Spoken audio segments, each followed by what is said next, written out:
Құрметті ағайын туыс, дос-жаран, әріптестер. Сіздерді 50 жас мерейтойыма арналған Ақ Дастарханның қадірлі қонағы болып, қуанышымды бөлісуге шақырамын. Той 2022 жылдың 3 қараша күні сағат 19:00-де басталады.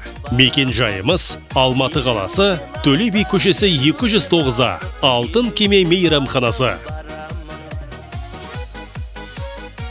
Сіздерді асыға күтеміз. Елуден асып, елуден асып, елуден асып барам.